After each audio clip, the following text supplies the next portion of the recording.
네, 안녕하십니까. 개혁책방, 개혁신학을 읽어주는 남자, 개남이 오랜만에 인사드립니다.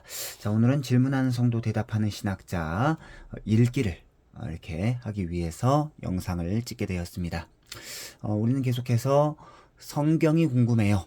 조직신학의 서론에 해당하는 성경론, 성경이 궁금해요를 살펴보고 있는데요.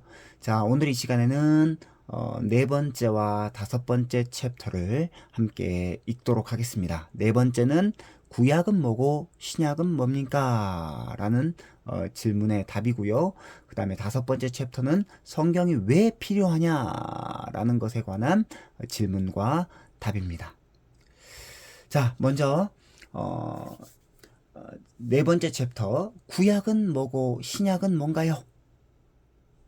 읽도록 하겠습니다. 성경은 자기 백성을 향한 하나님의 약속입니다. 그러니까 구약, 신약 할 때 이 약자는 약속을 의미하죠. 그리고 이 약속은 언약이라는 표현과 상호 교차적으로 쓸 수 있습니다. 즉 성경은 우리를 향한 하나님의 약속과 언약이 기록되어 있는 책입니다.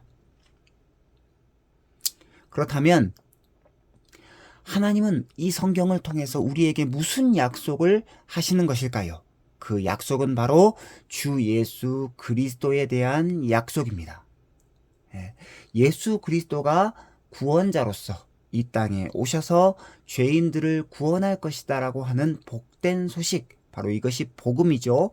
이 복음에 대한 약속이 바로 성경이다라는 것이죠.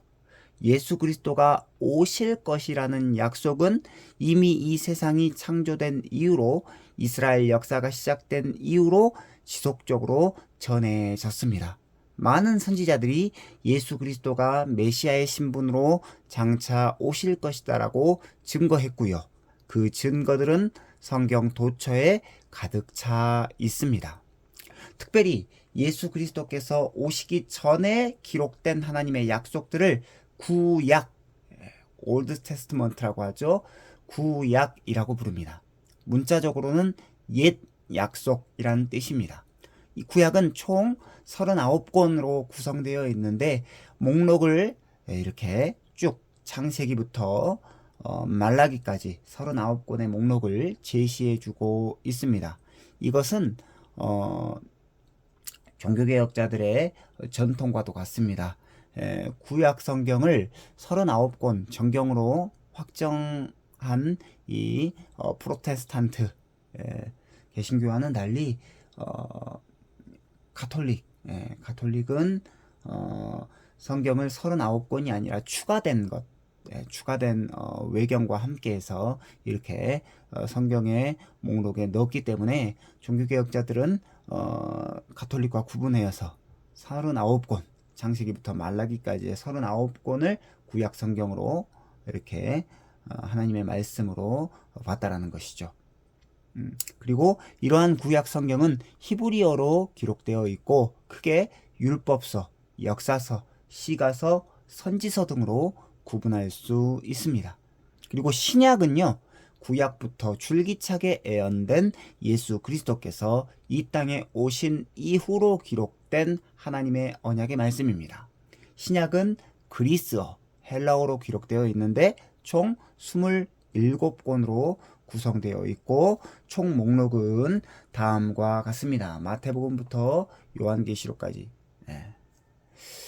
그래서 신약은요 크게 복음서, 사복음서라고 하죠. 마가복음, 누가복음, 요한복음, 마태복음 이렇게 네 권, 마태, 마가, 누가, 요한복음 이 네 권을 복음서라고 하고 역사서를 사도행전으로 이렇게 명명하고 있습니다. 그리고 로마서부터 이 유다서까지는 서신서, 편지의 형식을 띠고 있고 요한계시록은 애언서의 형식을 띠고 있으면서 동시에 편지이죠. 그래서 구약과 신약은 중요한 것은 대립되거나 상충적이지 않고요. 구약과 신약의 관계는 반드시 유기성과 통합성, 통일성의 차원에서 이해해야 한다는 것이 중요합니다. 유기성, 통합성, 통일성의 정점에는 주 예수 그리스도가 존재합니다. 요한복음 5장 39절에 모든 성경은 자기에 관해서 증거하는 것이다 라고 예수님은 말씀하셨죠. 그러니까 구약과 신약은요, 예수 그리스도를 증거하는 책입니다. 구약과 신약은 서로 언어가 다르고 문화 배경이 다르며 내용을 담는 형식이 다르고 강조점이 다릅니다. 그러나 궁극적인 지향점과 그 지향점을 구축하는 핵심 내용이 바로 예수 그리스도입니다. 구약의 렌즈를 통해서 신약을 보든지 신약의 렌즈를 통해서 구약을 보든지 그 정점에는 계시의 완성이신 예수 그리스도가 발견되어야 할 당위성이 바로 여기에 있다라는 것이죠. 그래서 구약은 뭐고 신약은 뭐냐? 바로 예수 그리스도를 증거해주는 옛 언약과 새로운 언약이다. 그래서 구약은 뭐고 신약은 뭐냐라고 했을 때 그거를 증거해주는 증거의 본문, 깨달음이 있는 성경 구절은 히브리서 1장 1절로 2절입니다.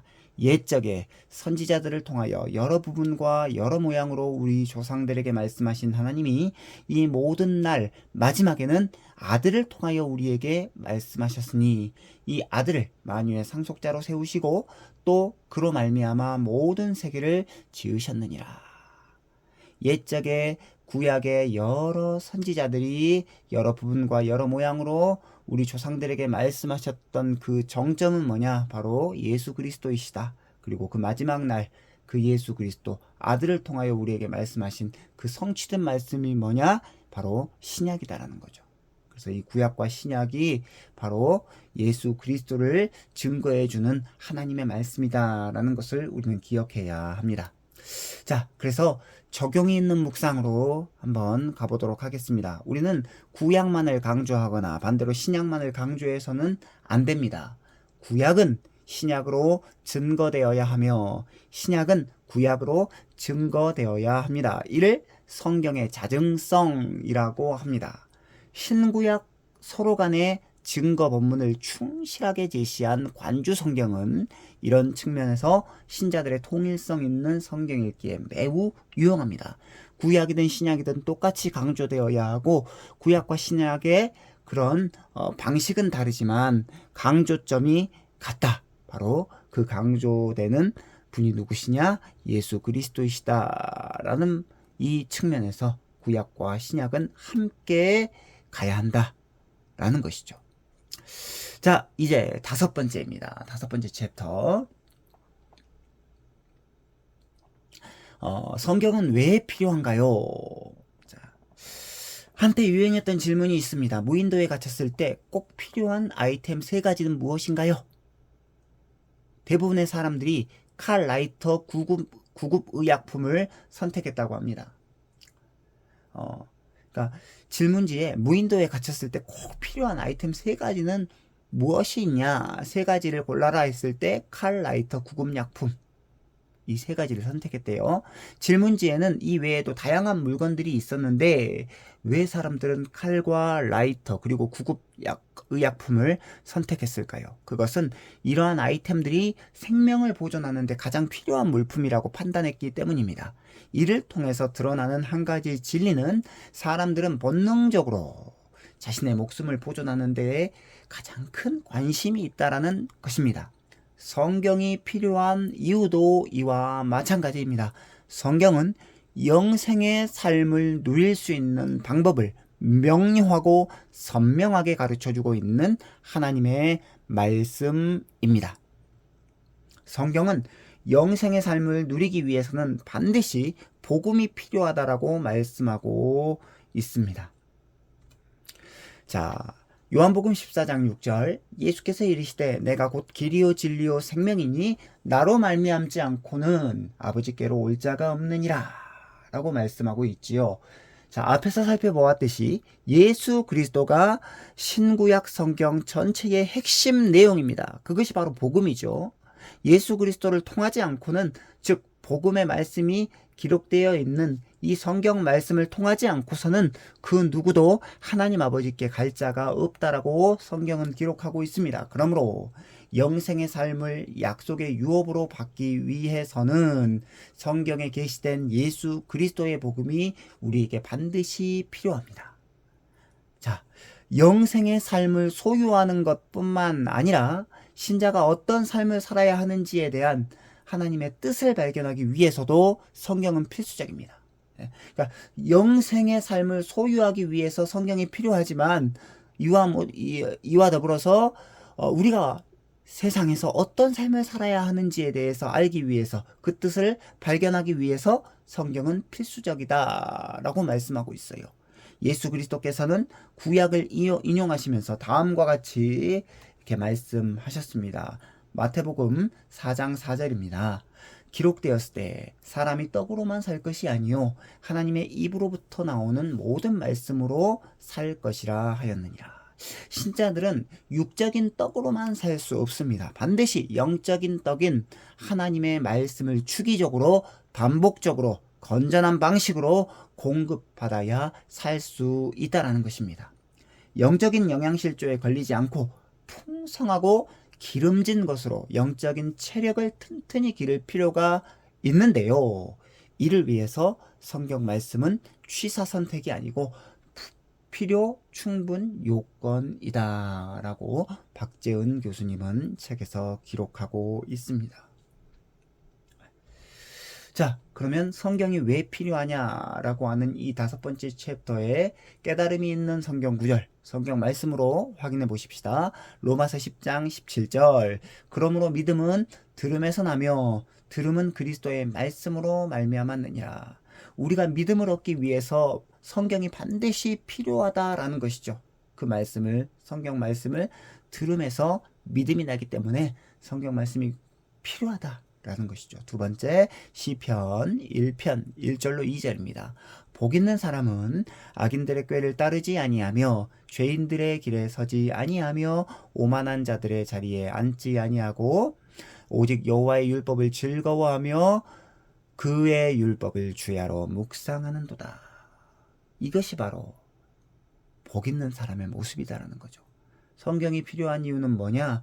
바로 악인들의 꾀를 따르지 않고 죄인들의 길에 서지 않고 오만한 자들의 자리에 앉지 않고 하나님의 말씀인 율법을 즐거워하고 아침이나 저녁이나 온종일 하나님의 말씀을 묵상하는 복 있는 사람이 되기 위해서 성경이 우리에게 반드시 필요하다라는 것입니다.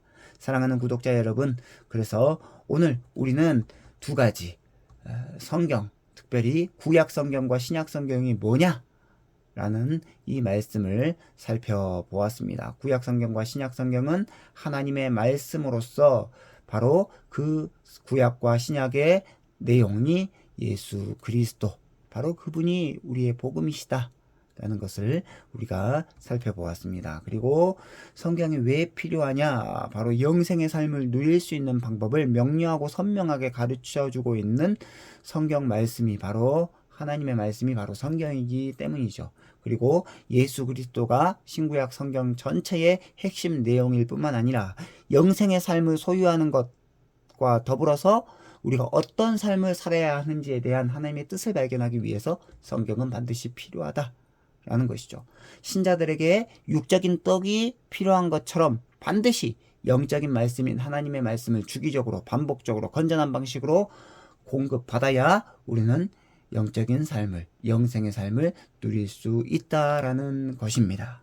사랑하는 구독자 여러분, 그래서 우리가 오늘 성경이 뭐고 성경이 왜 필요한지에 대해서 질문하는 성도, 대답하는 신학자를 통해서 살펴보았습니다. 다음 시간에도 이제 질문하는 성도, 대답하는 신학자, 성경이 궁금해요에 관한 내용으로 다시 돌아오도록 하겠습니다. 좋아요와 구독은 개나미에게 큰 격려와 힘이 됩니다. 감사합니다.